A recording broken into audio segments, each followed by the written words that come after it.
தந்தி தொலைக்காட்சி நேயர்களுக்கு வணக்கம். நல்லதை சொல்வோம், நல்லதை செய்வோம், நல்லதே நடக்கும். இன்று 3/10/2024 வியாழக்கிழமை. அஸ்தம் நட்சத்திரம் மதியம் 12:16 வரை, பிறகு சித்திரை. இன்றைக்கு நவராத்திரி ஆரம்பம். பொதுவாகவே ஆதி பராசக்தியை வழிபட வேண்டும். பராசக்தி வழிபாடு நமக்கு நல்ல பலன்களை கொடுக்கக்கூடிய நேரம் இந்த நேரம். ஆண்களுக்கு ஒரு நாள் சிவராத்திரி என்று வரும். அந்த ஒரு நாளிலேயே விரதமிருந்து 6 கால பூஜைகளையும் பார்த்து வழிபட்டால் எல்லாம் நன்மை கிடைக்கும் என்பார்கள். ஆனால் இந்த நவராத்திரி விழா 9 ராத்திரிகள் வருகின்றன. 9 ராத்திரிகளும் அம்பிகைக்காக நாம் கொண்டாடுகிற ஒரு விழா. முப்பெரும் தேவியர் என்று சொல்லக்கூடிய அலைமகள், கலைமகள், மலைமகள் ஆகிய அந்த மூவரையும் நாம் திருப்திப்படுத்தி கொண்டாடுகின்றோம். பெண் தெய்வ வழிபாடு என்பதனாலே தான் ஒவ்வொரு நாள் இரவிலும் நாம் இந்த கொலு வைக்கின்ற பொழுது ஏதாவது ஒரு நெய்வேத்தியம் செய்து சுண்டல், கடலைப்பருப்பு, பொங்கல், சர்க்கரை பொங்கல், வெண்பொங்கல் என்றெல்லாம் கொடுப்பார்கள். தாய்மையை போற்றுகின்ற ஒரு விழா, விருந்து உபசாரத்தை நினைவுறுத்துகின்ற ஒரு அற்புதமான ஒரு விழா. இந்த விழா இன்று தொடங்குகிறது. ஆதி பராசக்தி அடிபணிவோம், அன்னையை வழிபட்டு பலன் பெறுவோம். மேதினி போற்றும் வாழ்வமையும் மிகுந்த செல்வமும் கூடி வரும். நெய்விளக்கேற்றி வழிபட்டால் அவள் நினைத்த காரியம் முடித்திடுவாள். மைவிழியாளின் சன்னதியில் மாவிளக்கேற்றினால் வரம் தருவாள் அப்படின்னு ஒரு பாடல். இன்றைக்கு நாம் ஓம் சக்தி ஓம் சக்தி என்று சொன்னாலே நாம் சக்தி பெற்றவர்களாக மாறுவோம். கொலு வைக்கின்ற பொழுது ஒற்றைப்படையிலே படி இருக்க வேண்டும். 5, 7, 9, 11 என்று வைக்க வேண்டும். அப்படி வைக்கின்ற பொழுது முதல் படியிலே ஓரறிவு ஜீவராசிகளாக விளங்கும் புல், பூண்டு, செடி, கொடி, தாவர வகைகளை வைக்க வேண்டும். 2வது படியிலே ஈரறிவுள்ள ஜீவராசிகளாக விளங்கும் நத்தை, சங்கு, சிப்பிகளை வைக்க வேண்டும். 3வது படியிலே மூவறிவு உள்ள எறும்பு, கரையான் போன்றவற்றை வைக்க வேண்டும். 4ஆம் படியிலே 4 அறிவு உள்ள நண்டு, வண்டு போன்ற பொம்மைகளை வைக்க வேண்டும். 5ஆம் படியிலே ஐயறிவு உள்ள விலங்கினமாக விளங்கும் பசு, மாடு, மான், கரடி, புலி, சிங்கம் போன்றவற்றை வைக்க வேண்டும். 6வது படியிலே 6 அறிவு கொண்ட மனித பொம்மைகள், மகான்கள் போன்றவற்றை எல்லாம், நாட்டிற்கு உழைத்த தலைவர்கள் போன்றவற்றின் பொம்மைகளை எல்லாம் வைத்து நாம் வணங்க வேண்டும். 7வது படியிலே மகான்களினுடைய பொம்மை இருக்க வேண்டும்.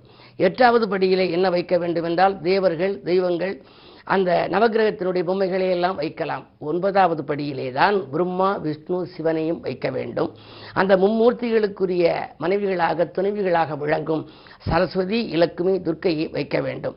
அதற்கு மேல் நடுநாயகமாக விநாயகரை வைத்து பராசக்தியை அலங்கரித்து ஆபரணம் சுற்றி வழிபட வேண்டும்.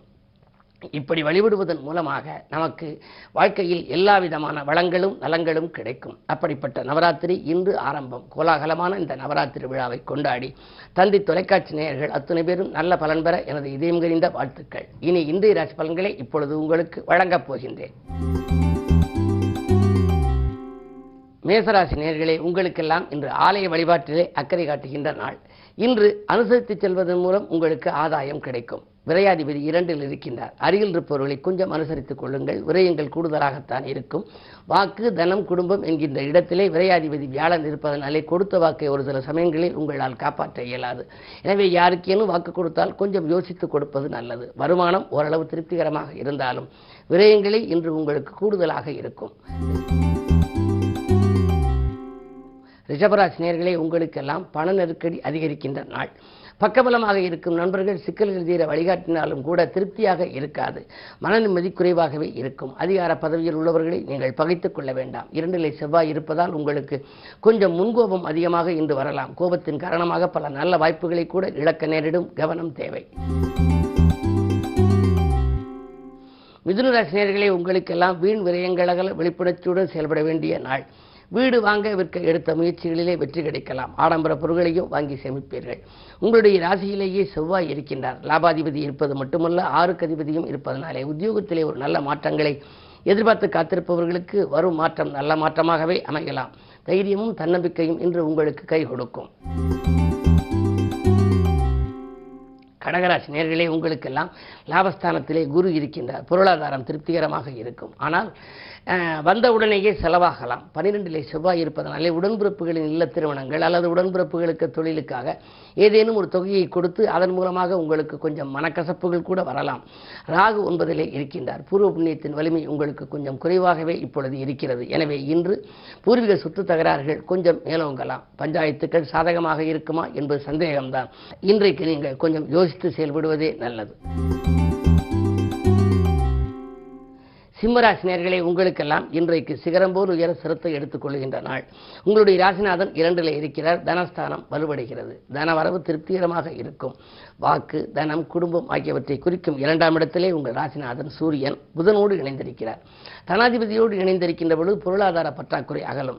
வாங்கிய கடனை திருப்பி கொடுத்து மகிழ்வீர்கள். கொடுத்த கடனை நீங்கள் வாங்குவதற்காக முயற்சித்தாலும் அதுவும் உங்களுக்கு கிடைக்கும். ஆக வாங்கல் கொடுக்கல்கள் திருப்திகரமாக இருக்கும். நல்ல நாள் இந்த நாள்.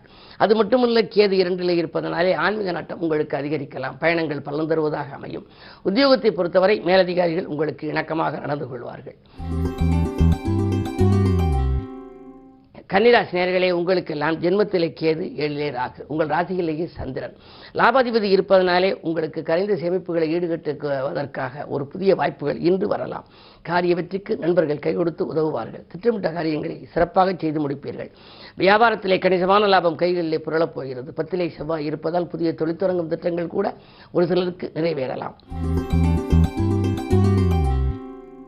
துலாம் ராசி நேயர்களே, உங்களுக்கெல்லாம் ராசியிலேயே சுக்கிரன், ராசிநாதன் ராசியில் இருக்கின்ற பொழுது யோசிக்காது செய்த காரியங்களில் கூட வெற்றி கிடைக்கும். தனவரவு தாராளமாக வந்து சேரும். தொழில் முன்னேற்றம் உண்டு. தொலைபேசி வழி தகவல் மகிழ்ச்சிக்குரியதாக இருக்கும். அஷ்டமத்திலே குரு அலைச்சல் இருந்தாலும் ஆதாயம் உங்களுக்கு நிறையவே கிடைக்கப் போகிறது. இந்த நாளை மேலும் இனிய நாளாக அமைய குருவாரம் என்பதனாலே குருவை வழிபடுவது நல்லது. விருச்சிக ராசி நேயர்களே, உங்களுக்கெல்லாம் வருமானம் உயர்ந்து வளர்ச்சி கொடுக்கின்ற நாள். வாங்கல் கொடுக்கல்கள் ஒழுங்காகும். நவராத்திரி இன்று ஆரம்பம் என்பதனாலே இன்று நீங்கள் 30 தேவியரை கும்பிட்டால் ஒப்பற்ற வாழ்க்கை உங்களுக்கு அமையும். அருகில் இருக்கும் சிவாலயம் சென்று வழிபாடுகளை மேற்கொள்ளுங்கள். அது மட்டுமல்ல, 4ஆம் இடத்தில் இருக்கும் சனி வக்ர இயக்கத்தில் இருப்பதனாலே ஆரோக்கியம் சீராகி ஆனந்தப்படுத்தும். அதிகார பதவியில் உள்ளவர்களின் ஆதரவு கிடைக்கும். மற்றவர்களிடம் நம்பி ஒப்படைத்த பொறுப்புகள் நல்லவிதமாக நடைபெறும். தொழில் முன்னேற்றம் உண்டு. தனுசு ராசி நேயர்களே, 7லே செவ்வாய். எனவே கொஞ்சம் கோபத்தின் காரணமாக பல நல்ல வாய்ப்புகளை இழக்க நேரிடும். சகோதர வழியிலே சில சச்சரவுகளை சந்திக்க நேரிடும். பாக பிரிவினர்கள் சுமூகமாக முடியவில்லையே என்று கவலைப்படுவீர்கள். 4லே ராகு இருப்பதால் சுகக்கேடுகளும் வரலாம். இடமாற்றங்கள் இனிமை தரும் விதம் உங்களுக்கு அமையும். யாரையும் நம்பி எந்த பொறுப்புகளையும் ஒப்படைக்க வேண்டாம். இன்று மிக மிக விழிப்புணர்ச்சி உங்களுக்கு தேவை. மகர ராசி நேயர்களே, குரு பார்வை உங்கள் ராசியில் பதிவதனாலே குழப்பங்கள் அகலும். குதூகலம் கூடும். மூத்த சகோதரர்களால் முன்னேற்றம் கிடைக்கும். முக்கிய புள்ளிகள் வீடு தேடி வருவார்கள். அது மட்டுமல்ல, உங்களுடைய 2ஆம் இடத்திலே சனி வக்ர இயக்கத்தில் இருப்பதனாலே சில நேரங்களில் தடுமாற்றங்கள் வந்தாலும் கூட பிறகு அதை நீங்கள் சமாளித்து விடுவீர்கள். பணப்பொறுப்பு சொல்லி வாங்கி கொடுத்த தொகை கூட வரலாம். இந்த நாளை மேலும் இனிய நாளாக அமைத்துக்கொள்ள முப்பெரும் தேவியரை வழிபாடு செய்யுங்கள். நல்லது நடக்கும். கும்பராசி நேயர்களே, உங்களுக்கு சந்திராஷ்டமம். எது செய்தாலும் யோசித்து செய்ய வேண்டும். வாக்குவாதங்களை தவிர்ப்பது நல்லது. வாழ்க்கை தேவைகள் கடைசி நேரத்தில் தான் பூர்த்தியாகும். பணப்பற்றாக்குறை ஏற்படும். ஒரு கடனை அடைக்க மற்றொரு கடன் வாங்கும் சூழல் கூட உருவாகலாம். திட்டமிட்ட காரியங்கள் திசை மாறி செல்லும். தொழில் உத்தியோகத்தில் மிக மிக கவனம் தேவை. மீனராசி நேயர்களே, ஜென்மத்தில் ராகு புத்துணர்ச்சியோடு செயல்பட்டு புதுமை படைக்கின்ற நாள். முன்னேற்ற பாதையில் இருந்த முட்டுக்கட்டைகள் அகலும். அதிகார பதவியில் உள்ளவர்களின் ஆதரவு கிடைக்கும். 3லே குரு இருப்பதனாலே உடன்பிறப்புகள் உறுதுணையாக இருப்பார்கள். கடன் சுமை பாதிக்கு மேல் குறைய வழிபிறக்கலாம். மதியத்திற்கு மேல் உங்களுக்கு மகிழ்ச்சி தரக்கூடிய ஒரு தகவல் உண்டு. மேலும் விவரங்கள் அறிய தினத்தந்தி படியுங்கள்.